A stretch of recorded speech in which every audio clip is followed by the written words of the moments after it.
Assalamualaikum warahmatullahi wabarakatuh.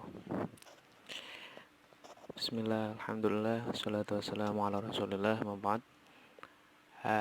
Selamat pagi ya buat yang mungkin kelasnya pagi, atau selamat siang buat yang mungkin kelasnya siang. Selamat malam, enggak ada selamat malam kali ya. Selamat sore bagi yang mungkin kelasnya sore. Atau mungkin selamat malam bagi yang membuka video ini di malam hari. Apa kabar semuanya? Mudah-mudahan selalu dalam kesehatan di hari-hari liburan di rumah yang katanya banyak yang stres karena tugas kali ya. Oke, langsung saja ya. Sekarang sekarang kita masuk di bab 4 ya. Mungkin beberapa kelas ada yang sudah pernah saya terangkan, tapi tidak apa-apa, mungkin sebagai biar lebih jelas atau biar lebih paham lagi mungkin ya. Bab 4 ini tentang pembagian hadis dari segi kuantitas dan kualitas. Ternyata hadis itu bukan cuma satu jenis ya. Ternyata ada beberapa jenis hadis, beberapa macam hadis yang sudah dibagi-bagi oleh para ulama. Nah, kali ini kita akan membahas tentang pembagian macam-macam hadis tersebut. Pertama ada pembagian hadis berdasarkan kuantitas, berdasarkan jumlah perawinya ada berapa, nanti dijelaskan lebih lanjut. Ada juga penjelasan mengenai pembagian hadis berdasarkan kualitas, kekuatan hukum hadis tersebut. Nah, secara kuantitas sendiri, hadis dibagi menjadi dua ya. Ada yang mutawatir, ada yang ahad. Mutawatir sendiri nanti ada yang maknawi, ada yang lafzi, sedangkan ahad ada yang masyhur, ada yang aziz, ada yang gharib. Nah, nanti penjelasannya masing-masing akan dijelaskan berikutnya. Gharib sendiri pun ada pembagiannya, ada gharib mutlak dan juga gharib nisbi. Sedangkan kalau berdasarkan kualitas, hadis itu ada yang sahih, ada yang hasan, ada yang dhaif. Yang sahih nanti dibagi menjadi sahih li dzatihi dan sahih li ghairihi. Sedangkan yang hasan ada yang hasan li dzatihi dan hasan li ghairihi. Sedangkan dhaif, sebenarnya dhaif ini yang paling banyak pembagiannya, cuman untuk kelas Quran hadis ini cukup dhaif itu aja ya. Oke, kita mulai dari yang pertama, dari hadis mutawatir. Oke, apa sih yang dimaksud dengan hadis mutawatir? Kita kulik dulu secara bahasanya terlebih dahulu. Mutawatir itu dari kata tawataro. Tawataro, fiilnya tawataro itu yang berarti tatabu muttabaun, yang berarti berturut-turut, berangsur-angsur. Orang kalau ada yang mengikuti, apa ya bahasanya kalau sekarang, ngintilin kali ya, mengikuti terus, itu kalau dalam bahasa Arab dikatakan sebagai tatabu, ngikutin dari belakang terus itu. Ini arti mutawatir secara bahasa. Sedangkan secara istilah, mutawatir sendiri berarti hadis yang diriwayatkan oleh perawi yang banyak pada setiap generasi, yang jumlah banyaknya itu ya memustahilkan adanya kesepakatan berdusta. Dalam arti memustahilkan bahwasanya akan ada kesepakatan untuk memalsukan hadis. Oke, jadi intinya di sini adalah jumlah perawi yang banyak tersebut memustahilkan untuk terjadi kesepakatan untuk memalsukan sebuah hadis, seperti itu. Oke, paham ya dari artian seperti ini? Oke, nanti kita lihat selanjutnya deh. Oke, di situ ada perawi yang banyak. Jadi jumlah perawinya itu pada setiap generasi. Generasi itu maksudnya tobakoh atau tingkatan. Jadi nanti ada generasi sahabat, ada generasi tabiin, generasi tabiut tabiin, generasi atbaut tabiin, dan seterusnya. Itu namanya generasi dalam ilmu keislaman. Oke, perawi yang banyak, yang dimaksud perawi yang banyak di sini jumlahnya ada perbedaan pendapat. Ada yang mengatakan jumlahnya sebanyak 4 orang minimal ya, angka minimal ini. Setidaknya ada 4 orang, atau ada yang mengatakan juga 5 orang. Ada yang mengatakan 10 orang, dan juga yang terakhir ada juga yang mengatakan 20 orang. Yang mengatakan 4 orang ini ulamanya bernama Imam Al-Qattani. Beliau mengatakan bahasanya hadis mutawatir itu yang minimal 4 orang perawi pada setiap generasi. Kalau yang 5 orang ada Qadi Al-Baqilan mengatakan bahwasanya minimal orang yang meriwayatkan hadis pada setiap tingkatan ini ada 5 orang. Dan jumhur mengatakan ada 10 orang, yang 20 orang dikatakan oleh Abu Hudil. Dari semua pendapat ini yang paling rojih, yang paling kuat adalah pendapatnya jumhur yang mengatakan ada minimal 10 orang pada setiap generasi yang meriwayatkan hadis yang sama. Oke, sampai sini paham? Kalau belum paham, saya sarankan untuk di-replay lagi videonya, diulang-ulang agar dan dipahami supaya bisa lebih paham ya. Oke, selanjutnya, oke, contohnya ya. Contohnya ada lafaz hadis man kadzdzaba alayya muta'ammidan falyatabawwa maq'adahu minan nar. Barang siapa yang berdusta atas namaku, Rasulullah maksudnya, maka akan dimasukkan ke dalam neraka. Oke, contohnya hadis ini oleh Rasulullah diriwayatkan kepada Jabir sahabatnya, kepada Ibnu Abbas, Ibnu Umar, Anas, Aisyah, Abu Hurairah, Abu Dzar, Abdurrahman, Ali, Hafsah dan Jarir radhiyallahu anhum. Masing-masing sahabat ini meriwayatkan kepada satu orang setelahnya. Misalnya ya, meriwayatkan hadis yang dimaksud itu kepada satu orang muridnya masing-masing. Sehingga eh, dalam setiap generasi ada satu orang yang meriwayatkan. Nah, karena ada 10 orang pada generasi sahabat, sehingga pada generasi selanjutnya juga 10 orang 10 orang. Oke, kita lihat misalnya di sini ada sahabat, ini generasi sahabat ya, yang satu garis ini, satu liting lah. Ada yang tabiin, generasi tabiin, tabiut tabiin, atbaut tabiin. Semua dari mereka ini, masing-masing generasi ini, baik sahabat, tabiin, tabiut tabiin maupun atbaut tabiin, masing-masing ada minimal 10 orang, minimal ya, karena pendapat yang rojih tadi 10, kita pakai yang 10. Minimal ada 10 orang yang meriwayatkan hadis man kadzdzaba alayya ini dan seterusnya ini. Kita hitung ya, ada 1, 2, 3, 4, 5, 6, 7, 8, 9, 10, 11. Ini 11 orang. Jadi di generasi sahabat ada 11 orang yang meriwayatkan hadis sama hadis man kadzdzaba ini. Generasi tabiin juga ada 11 orang yang meriwayatkan hadis ini, man kadzdzaba ini. Tabiut tabiin juga sama, ada 11 orang yang meriwayatkan hadis ini. Atba tabiin pun sama, ada 11 orang yang meriwayatkan hadis ini. Nah, jumlah mereka yang lebih minimal 10 ini, lebih dari 10 ini yang dimaksud dengan hadis mutawatir. Jadi titik utama dari hadis mutawatir ini adalah jumlah perawi pada setiap generasi. Masih ingat perawi ya? Perawi orang yang meriwayatkan hadis. Maksud meriwayatkan adalah menerima hadis dari orang sebelumnya kepada orang dan meriwayatkan atau menyampaikan kembali kepada orang setelahnya. Nah, perawi ini minimal pada setiap generasi tadi sahabat, ada tabiin, tabiut tabiin, atba tabiin, minimal 10 orang pada masing-masing generasi. Oke, itu contohnya. Paham ya? Kalau tidak paham, bisa diulang lagi, didengarkan lagi penjelasannya. Oke, setelah paham mutawatir tadi, kita masuk ke pembagian mutawatir. Mutawatir nanti ada yang mutawatir lafdi. Mutawatir lafdi adalah mutawatir yang lafaz dan maknanya, kita ulang dulu ya. Mutawatir adalah hadis yang perawinya pada setiap generasi minimal 10 orang. Perawinya ya, intinya pada jumlah perawi pada setiap generasi tadi, jumlahnya minimal 10 orang, dan ke 10 orang ini mempunyai lafaz dan makna yang sama persis antara satu riwayat dengan riwayat yang lain. Jadi antara yang diriwayatkan oleh tadi perawi yang satu dengan yang lainnya, sanad yang satu dengan sanad yang lainnya, itu sama persis lafaznya. Ada juga selain mutawatir lafzi ada mutawatir maknawi. Mutawatir maknawi ini adalah hadis yang lafadznya berbeda, tapi makna yang ingin disampaikan sama persis. Maknanya sama, tapi lafadznya berbeda. Oke, kita lihat contohnya biar lebih mudah.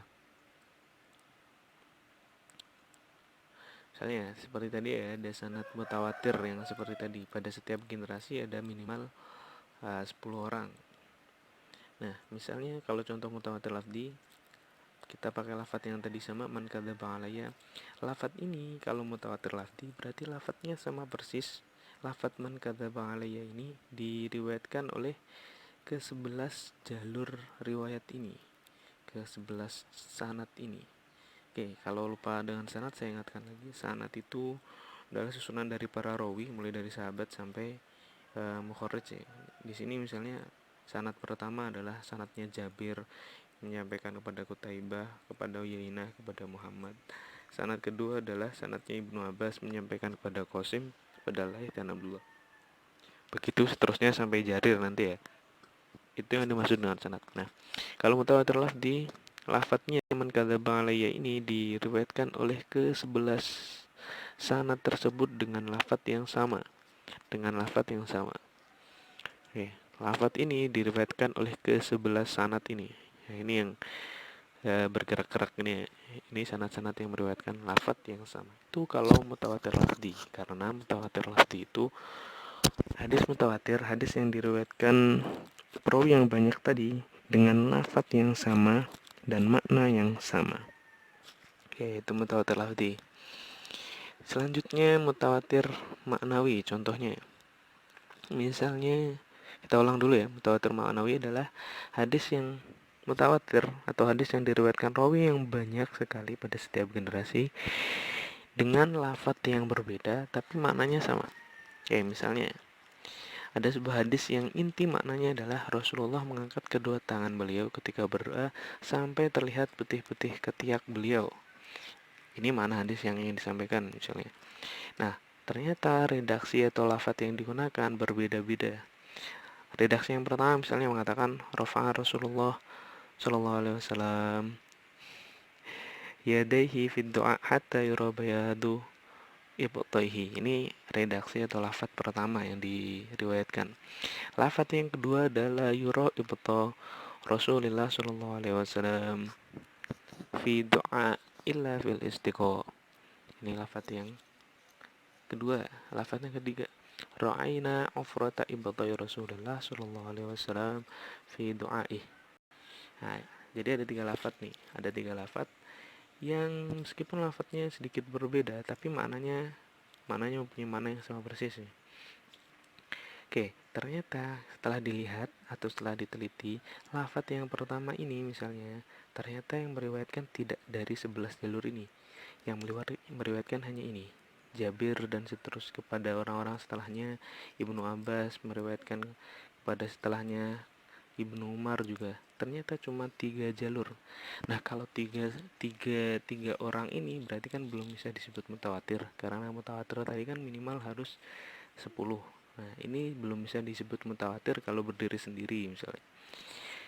Kemudian ternyata lafadz yang kedua la yuro ini yang meriwayatkan tidak semua sanad ini, tapi yang meriwayatkan hanya sanadnya Anas, Aisyah, Abu Hurairah, Abu Dzar, Abdurrahman. Hanya 5 sanad, hanya 5 jalur sanad.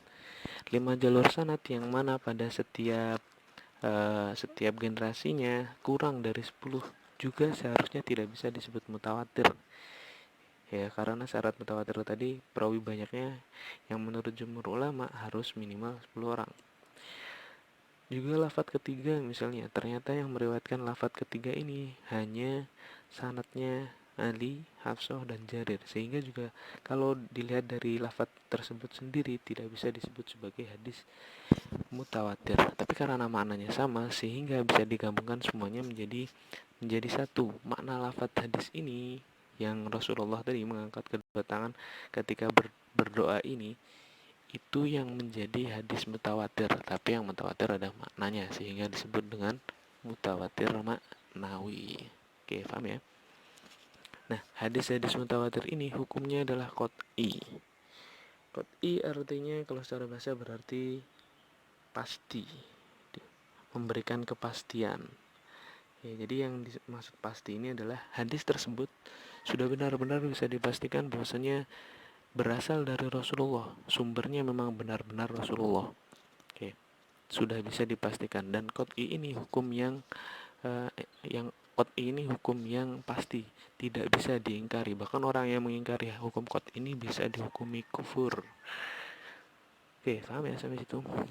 Kita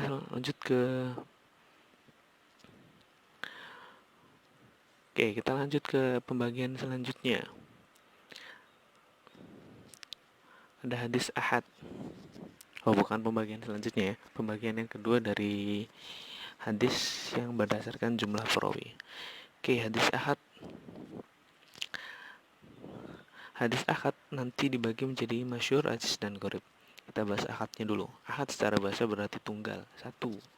Nah, Itu kalau secara bahasa. Kalau secara istilah adalah hadis yang perawinya, jumlah perawinya tidak mencapai jumlah perawi mutawatir. Nah, kalau tadi kata jumhur, pendapat yang kita pakai adalah pendapatnya jumhur yang mengatakan bahwasanya minimalnya 10. Berarti kalau ahad jumlah perawinya tidak sampai 10 pada setiap generasi. Di generasi sahabat tidak sampai 10 orang yang meriwayatkan, di generasi tabi'in tidak sampai 10 orang yang meriwayatkan, di generasi tabi'in tidak sampai 10 orang yang meriwayatkan, dan seterusnya. Kalau seperti itu berarti hadisnya disebut dengan hadis ahad. Nah, nanti tinggal dilihat ahadnya termasuk masyhur, aziz, atau gharib.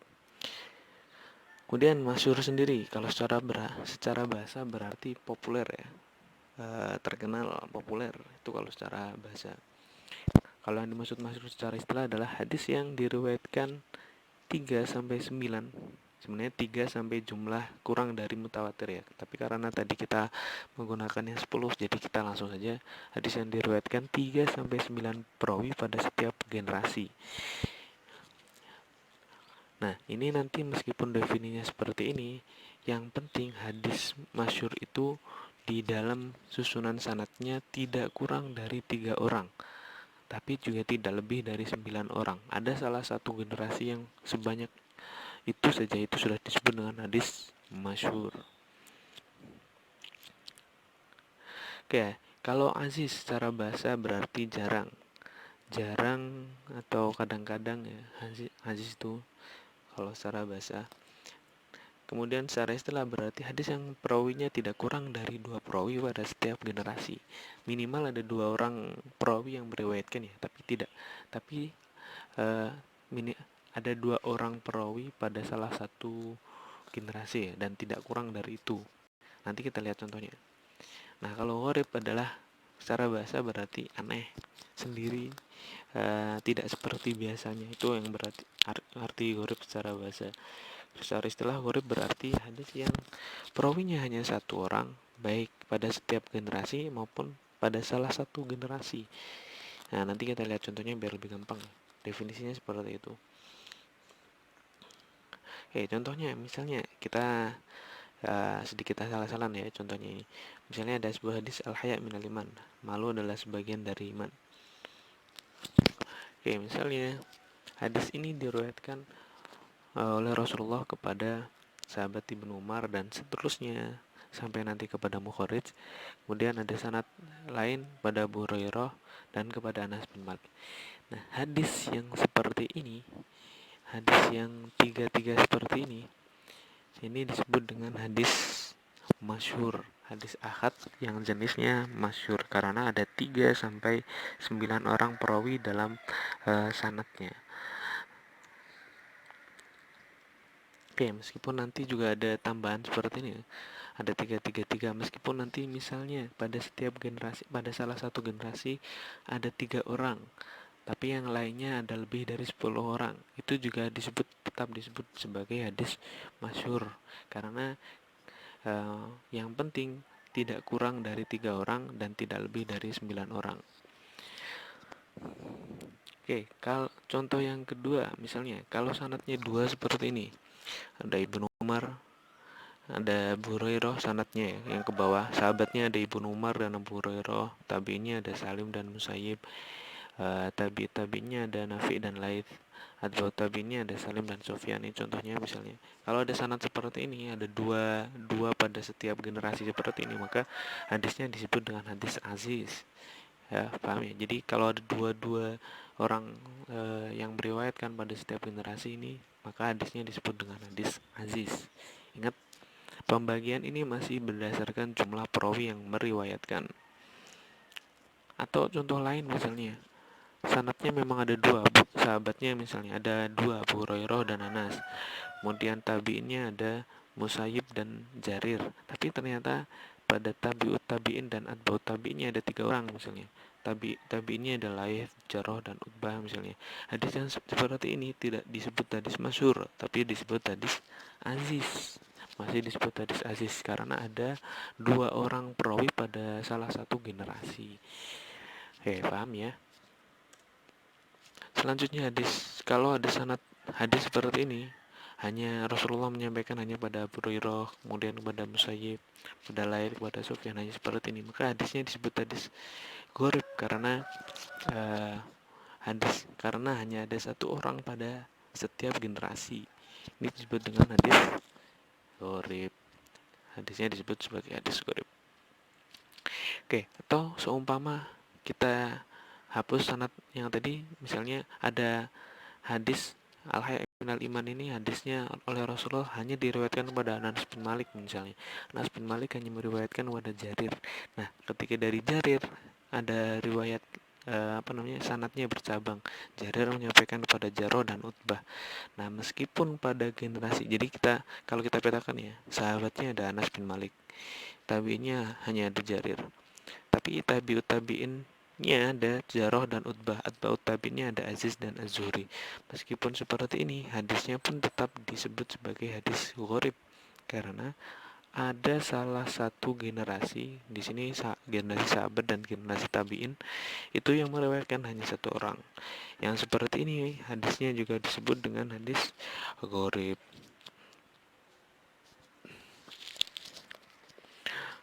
Selanjutnya, hadis gharib ini masih ada pembagiannya. Ada hadis gharib mutlak, ada yang gharib nisbi.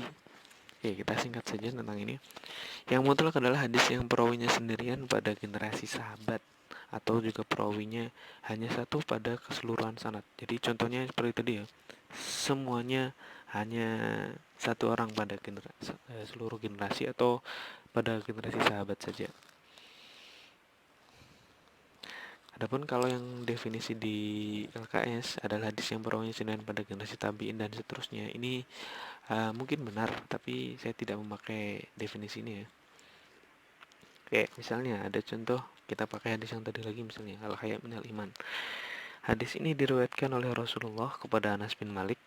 Anas bin Malik meriwayatkan kepada Musayyib dan Aziz. Nah, ini karena hanya satu orang pada setiap generasi, sahabatnya hanya Anas bin Malik, tabiinnya hanya Musayyib, tabiinnya hanya Aziz, maka hadis ini disebut dengan hadis gharib mutlak. Tadi ya, hadis gharib yang mutlak, hanya satu orang pada setiap generasi. Ini gharib mutlak contohnya. Atau bisa jadi sanadnya ada dua. Atau bisa jadi pada tubaqat tabiinnya ada dua orang yang perawi, pada tubaqat tabiinnya ada dua orang perawi. Tabiinnya misalnya ada Musayyib dan Utbah, tabiinnya ada Aziz dan Az-Zuhri. Yang seperti ini pun masih disebut dengan hadis gharib yang mutlak, karena syaratnya setidaknya ada satu generasi yang sendirian, satu generasi. Di sini generasi yang sendirian adalah sahabat, itu Anas bin Malik. Hanya Anas bin Malik yang meriwayatkan ini secara sendirian. Tidak ada sahabat lain yang meriwayatkan hadis Al-Hayy minal Iman, misalnya dalam hal ini. Itu yang disebut dengan gharib mutlak. Selanjutnya kalau gharib nisbi adalah hadis yang perawinya sendirian dalam masalah tertentu. Dalam masalah tertentu, misalnya dalam masalah kefikohan, atau dalam masalah tempat tinggal, atau nanti juga dalam masalah hanya rawi tersebut yang meriwayatkan dari fulan yang merupakan rawi sebelumnya misalnya. Kita lihat contohnya. Yang pertama, kita pakai hadis yang sama ya, misalnya sebagai contoh saja, Al-Hayy minal Iman. Hadis ini ternyata diriwayatkan oleh Rasulullah kepada Ibnu Umar, Salim, Nafi, Malik, kemudian diriwayatkan kepada Abu Hurairah, kemudian kepada Musayyib, Laits, Sufyan.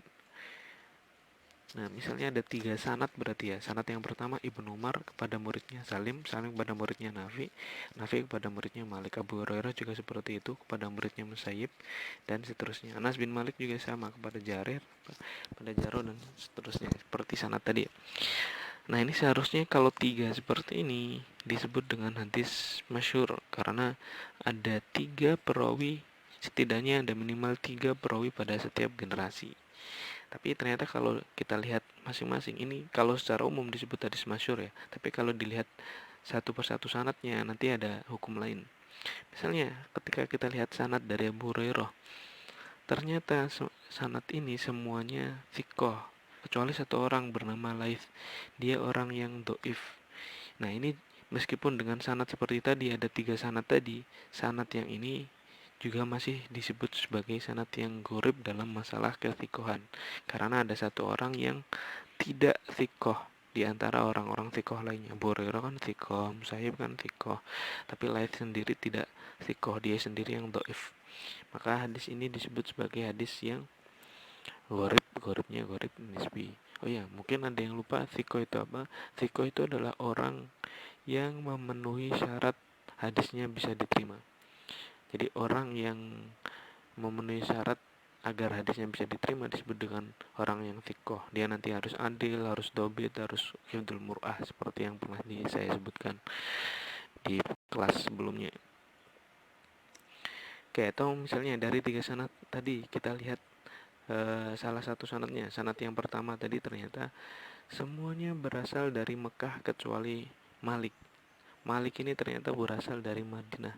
Nah, meskipun hadisnya tadi masyhur, tapi kalau dilihat dari sanadnya Ibnu Umar, maka hadis ini hadis gharib nisbi, karena ada salah satu orang yang tidak berasal dari tempat atau wilayah yang sama dengan perawi yang lain. Oke, ini yang disebut dengan gharib nisbi berdasarkan tempat tinggal. Atau misalnya dari 3 sanad tadi, atau dari 2 sanad ini, misalnya contohnya, misalnya hanya Nafi yang mendapatkan hadis dari Salim. Selain Nafi tidak mendapatkan hadis dari Salim. Jarrah dan Utbah mendapatkan hadis dari Jarir. Nah, karena Nafi satu-satunya orang yang meriwayatkan dari Salim, maka hadis ini disebut hadis gharib nisbi, yang nisbinya adalah satu rawi dari rawi sebelumnya. Hanya Nafi yang menerima hadis dari Salim, menerima hadis ini dari Salim. Jadi ini yang disebut dengan satu rawi menerima hadis, hanya satu rawi ini yang menerima hadis dari rawi sebelumnya. Hanya Nafi yang menerima hadis dari Salim. Selain Nafi tidak menerima hadis ini dari Salim. Oke, itu yang disebut gharib nisbi, ya, satu rawi dari rawi sebelumnya. Sampai sini paham? Kalau belum paham bisa diulang-ulang lagi videonya.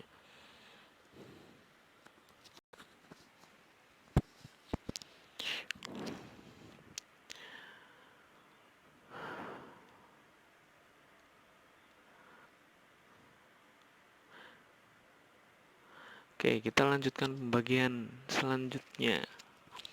Pembagian selanjutnya adalah hadis berdasarkan kualitas dari hadis tersebut. Misalnya, hadis secara kualitas dibagi menjadi hadis sahih, hadis hasan, dan hadis dhaif. Sahih sendiri nanti ada sahih yang lidzatihi, ada yang li ghairihi, hasan ada yang hasan lidzatihi, hasan li ghairihi. Kalau dhaif sebenarnya ada banyak, cuman untuk sementara ini dhaif kita jadikan satu dulu saja. Oke, kita bahas satu persatu. Yang pertama adalah hadis sahih. Sahih secara bahasa berarti sehat. Orang yang sehat, ya, kalau sehat pun sebenarnya dari bahasa Arab ya, sihah. Sihah itu sama dengan sahih, asal katanya soha. Sahih secara bahasa berarti sehat. Sedangkan menurut istilah hadis sahih adalah hadis yang bersambung sanadnya, diriwayatkan oleh rawi yang solih, yang adil maksudnya, dan sempurna hafalannya, dengan tidak ada syad dalam hadis tersebut dan tidak ada cacat dalam hadis tersebut. Oke, definisinya ini bisa dibaca berulang-ulang dulu, bisa di pause dulu videonya, dibaca berulang-ulang. Oke, definisi dari hadis sahih ini nanti menjadi syarat sebuah hadis bisa dikatakan sahih. Nah, dari definisi ini menjadi ada 5 syarat sehingga sebuah hadis bisa dikatakan sahih. Yang pertama harus sanadnya bersambung. Yang kedua, perawinya harus adil.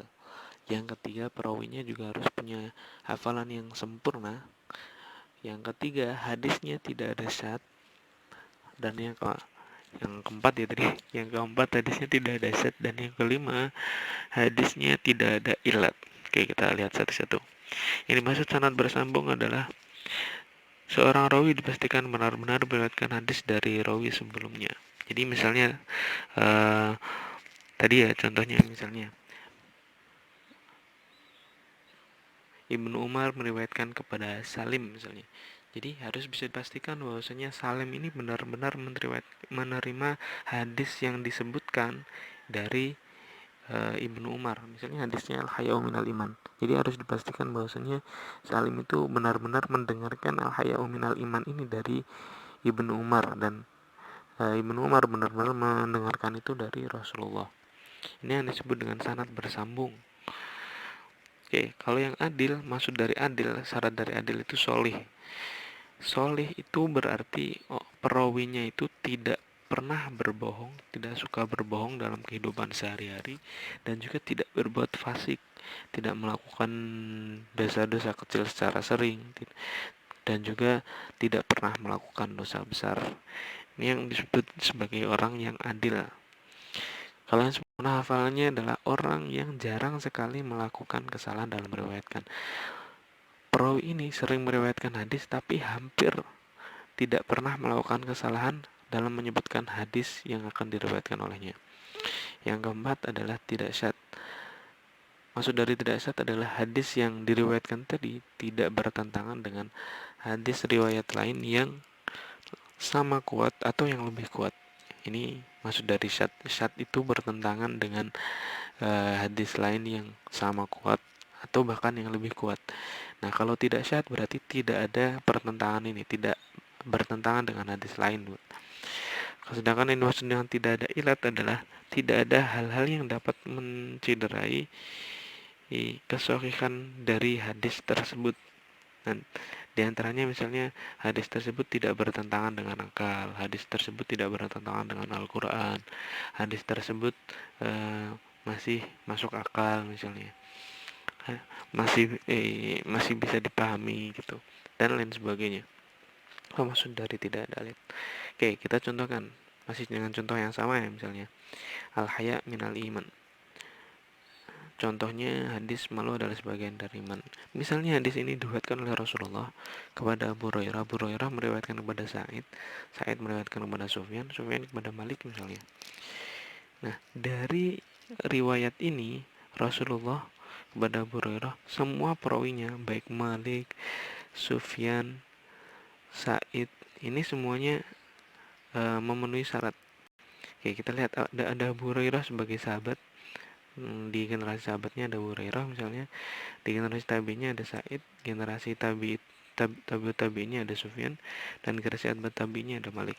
Nah, semua perawi ini, semua dari mereka ini perawinya adil dan sempurna. Kemudian sanatnya bersambung. Maksudnya Abu Hurairah benar-benar mendengarkan Rasulullah mengatakan al-haya minal iman. Kemudian disampaikan kepada Said. Said juga benar-benar pernah mendengarkan Abu Hurairah mengatakan bahwasanya Rasulullah mengatakan al-haya minal iman.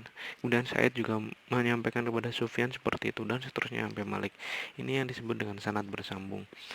Kemudian semua dari mereka ini baik Malik, Sufyan, Said, Abu Hurairah, dan Rasulullah, kalau Rasulullah sudah pasti ya, saya ulangi, baik Malik, Sufyan, Said maupun Abu Hurairah, mereka semua itu orang yang soleh, adil, tidak pernah berbohong dan tidak berbuat fasik. Termasuk juga mereka itu sempurna hafalannya, jarang sekali melakukan kesalahan dalam meriwayatkan hadis, dalam menyebutkan sebuah hadis. Nah, selain itu hadis al-haya minal iman ini tidak bertentangan dengan hadis lain yang sama kuat atau yang lebih kuat. Yang lebih kuat maksudnya misalnya hadis ini kan sahih, ternyata bertentangan dengan hadis lain yang lebih sahih, dengan hadis mutawatir misalnya. Kalau bertentangan maka hadis ini tidak lagi menjadi hadis sahih karena ada syad di situ. Kemudian juga tidak bertentangan dengan ilat. Hadis ini al-haya minal iman ini tidak ada ilatnya, maksudnya misalnya tidak tidak bertentangan dengan Al-Quran misalnya, tidak ada nas Al-Quran yang mengatakan al-haya alaysa minal iman misalnya. Ini kan kalau ada riwayat seperti itu berarti bertentangan dengan hadis ini. Maka kalau ada seperti itu hadis ini menjadi hadis dhaif. Tapi karena tidak ada, hadis ini menjadi hadis sahih. Tidak juga bertentangan dengan akal sehat. Malu sebagian dari iman, bisa-bisa saja karena malu itu juga sebagai tameng diri. Ini setelah memenuhi syarat-syarat ini maka hadis tersebut disebut sebagai hadis sahih. Nah, hadis sahih nanti dibagi menjadi hadis sahih lidatihi, yang mana lidatihi ini secara bahasa berarti sahih karena keadaannya sendiri. Maksudnya adalah hadis yang sudah hadis tersebut sudah memenuhi syarat sahih. Sedikit tipu itu ya, saya ulangi, hadis tersebut sudah memenuhi syarat sahih. Jadi hadis ini contohnya ya, sama ini ya, al haya minal iman ini, hadisnya sudah memenuhi syarat-syarat sahih tadi. Sanadnya bersambung sudah, perawinya adil dan sempurna hafalannya sudah, kemudian hadisnya juga tidak ada syad dan tidak ada ilat juga sudah terpenuhi, maka hadis ini disebut dengan hadis sahih lidzatihi. Ada juga hadis sahih li ghairihi. Hadis sahih li ghairi, sahih li ghairi berarti sahih karena ada yang lain. Maksudnya adalah hadis hasan, awalnya hadis hasan ya, yang dikuatkan hadis lain yang sama kuat atau lebih kuat. Jadi hukum hadisnya awalnya hasan, kemudian berubah menjadi sahih. Contohnya misalnya masih pakai hadis saya kayak minal iman ini ya. Ternyata hadis ini diriwayatkan Rasulullah kepada Ibnu Umar, kepada Salim dan seterusnya, kepada Abu Hurairah dan seterusnya, Anas bin Malik dan seterusnya. Berarti ada 3 jalur di sini ya. Hadis masyhur kalau berdasarkan jumlah perawinya.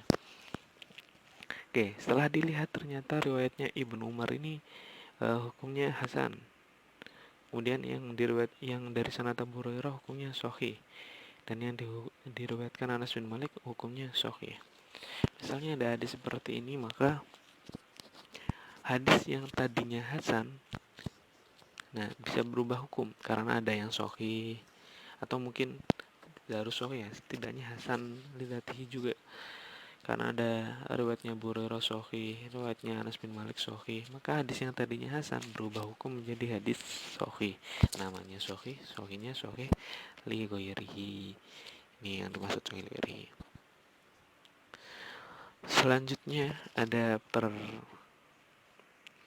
pembagian selanjutnya, ini yang tadi kita bahas tentang hasan.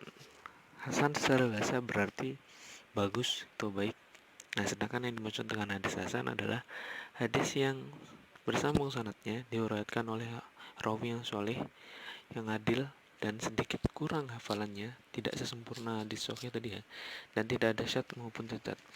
Intinya hadis hasan ini adalah hadis sama persis dengan sahih, bedanya hanya pada hafalannya. Kalau hadis sahih tadi sempurna hafalannya, kalau hadis hasan itu adalah perawinya, ada salah satu rawinya yang salah satu misalnya atau lebih dari satu orang rawi yang hafalannya kurang sempurna.